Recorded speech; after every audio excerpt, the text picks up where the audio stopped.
এখান থেকে যে অভিজ্ঞতাটা পাবেন এটা লাখ টাকা দিয়েও কেনা যাবে না। 4000 পর্যন্ত আমার হাইয়েস্ট সেলিং হয়েছে এই জায়গায়। আমি মনে করি প্রত্যেকটা মানুষের স্টুডেন্ট লাইফে থেকে কিছু একটা করা দরকার। এই জায়গাটা হইতেছে যে একটা মাঠ, যেখানে দিনের বেলা বাচ্চারা খেলাধুলা করে, সন্ধ্যার পরে এখানে অনেকে আছে জব করে বা পাশাপাশি অন্য কাজ করে, পড়াশোনা করে। তারা মানে জবের পাশাপাশি বা পড়াশোনার পাশাপাশি একটা কিছু করার জন্য এইখানে আসে আর কি। মানে ছোট ছোট উদ্যোগ নিয়ে ছোট ছোট দোকান করে নিজেদের মতো করে একটা উদ্যোক্তা হওয়ার চেষ্টা করতেছে। এখানে বেশিরভাগই দেখা যায় জবের পাশাপাশি না হলে কিছু একটা করতেছে, তার পাশাপাশি সন্ধ্যার পরে এই দোকানগুলা বসে। এক একজনের এক এক রকম স্ট্রাগল থাকে। এক একজন হয়তো জব করতেছে কিন্তু ওই জব দিয়ে তাদের হইতেছে না, ফ্যামিলিটাকে চালাইতে পারতেছে না। এই জন্য ফ্যামিলিটাকে আরো ভালোভাবে একটু সাপোর্ট দেওয়ার জন্য এই পাশাপাশি এই ছোট ছোট উদ্যোগ নিয়ে ছোট ছোট ব্যবসা করার চেষ্টা করতেছে। আর এখানে দেখা যায় অনেক ক্ষেত্রে বাধাও আসে।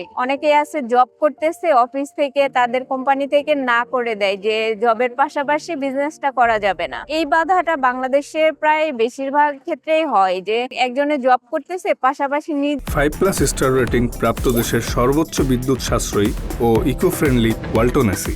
Walton air conditioner, smart comfort এখন নেক্সট লেভেলে। যে একটা উদ্যোক্তা হয়ে ওঠার যে একটা মনোভাব দেখা যায় যে বাধা আসে, স্বাধীনভাবে কোনো কিছু করতে পারে না। এরকম যারা ছোট ছোট উদ্যোক্তা আছে তাদের আসলে ফুটপাত থেকেই শুরু করতে হয়, বাইরে বের না হলে আসলে উদ্যোক্তা হওয়া যায় না। এখানে অনেকে দেখা দেখিও আসে, অনেকে বাসায় থেকে কিছু একটা করে কিন্তু ওইভাবে সাহস পায় না যে বাইরে এসে কিছু করবে। যদি আমি বাইরে না আসতাম এই কাস্টমার গুলো আমার হইতো না। তো উদ্যোক্তা হইতে গেলে আগে বাইরে বের হতে হবে এবং কাস্টমারের কাছে আগে যাইতে হবে। যখন কাস্টমার আপনাকে বিশ্বাস করবে, দেখবে আপনার প্রোডাক্ট, তাদের বিশ্বাস হবে। এবং এখানে প্রায় বেশিরভাগই বাচ্চাদের জিনিস থাকে, যেমন বাচ্চাদের খেলনা থেকে শুরু করে বাচ্চাদের বিনোদনের জিনিস বা বাচ্চাদের কসমেটিক্স আইটেম। আশেপাশে ফুড আছে, অনেক খাবারের দোকান আছে। এখানে মূলত যারা বিকেল বেলা ঘুরতে আসে, সারাদিন বাচ্চারা ঘরে থাকার পরে বিকেল বেলা বাচ্চাদের একটু হাঁটার জন্য বা ঘোরাফেরার জন্য, মন ভালো করার জন্য এই জায়গাটা অনেক ফেমাস। ছোট ছোট উদ্যোক্তারা সন্ধ্যার পরে মূলত এখানে বসা হয়। বিক্রি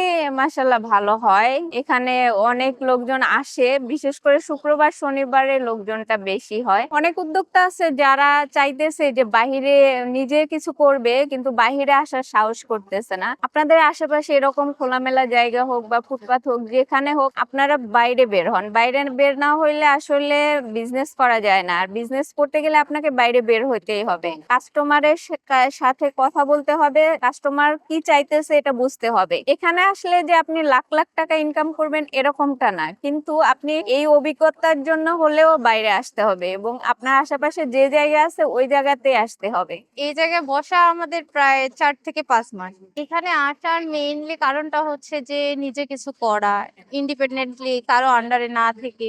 আমি জব করতাম আগে, বাট মনে হয়েছে যে না, ওটা থেকে আমি নিজে কিছু করি, নিজের মতো কাজ করব, নিজের একটা পরিচয় হবে। সংকোচ বলতে একটু সংকোচ কাজ করছে, এই জায়গায় আসবো, কে কি বলবে, কিভাবে নিবে আসলে বিষয়টা। আবার যেহেতু আমি মেয়ে, তো সেক্ষেত্রে ফ্যামিলির দিক থেকেও একটা টানাপোড়েন থাকে যে বাইরে যাব, কাজ করব। ফ্যামিলিও ওইভাবে আর কি, কিভাবে দেখবে কে, বিষয়টা এটা নিয়ে একটু দ্বিধাদ্বন্দ্বের মধ্যে ছিলাম। আমি একজন স্টুডেন্ট, আমার পড়াশোনার পাশাপাশি কিছু একটা সময় থেকে যায়, ওই সময়টা আমি চাইছিলাম যে কাজে লাগাই, কারণ আন্ডারে কাজ না করে আমি নিজে কিছু করব। ভাবলাম যে এখানে দোকানপাট বসে একটু জমজমাট হয় বিকেলের দিকে, এসে দেখার পরে মনে হইলো যে না, স্টার্ট করি। এখন ফ্যামিলি চাইতো যে পড়াশোনা শেষ করে একটা গভর্নমেন্ট জব বা এই টাইপের, বাট আমি চাইছিলাম যে না, আমার পড়াশোনার পাশে আমি কিছু করি। ফ্যামিলি এটাতে সাপোর্টই করছে। আসলে বিজনেসের ধৈর্যটা অনেক বড়, কারণ কোনোদিন বিজনেস করতে আসি, বাইরে আসি, কোনোদিন দেখা যায় যে না 1 টাকাও সেল করি না। আবার কোনোদিন হয় যে 2000, 2500, ইভেন 4000 পর্যন্ত আমার হাইয়েস্ট সেলিং হয়েছে এই জায়গায়, ঠিক আছে। বাট অনেকে আছে যে 2-1 দিনের যে সেলটা দেখে তারা ফ্রাস্ট্রেটেড হয়ে যায় আর আসতে পারে না। আমি মনে করি প্রত্যেকটা মানুষের স্টুডেন্ট লাইফে থেকে কিছু একটা করা দরকার। আমার স্টুডেন্ট লাইফে আমার একটা হাত খরচের ব্যাপার আছে, বা নিজের পায়ে দাঁড়াবো। প্রত্যেকটা মানুষের আসলে সংকোচ না ভাঙলে নিজেদের পক্ষে কোনো কিছু করা সম্ভব হয় না।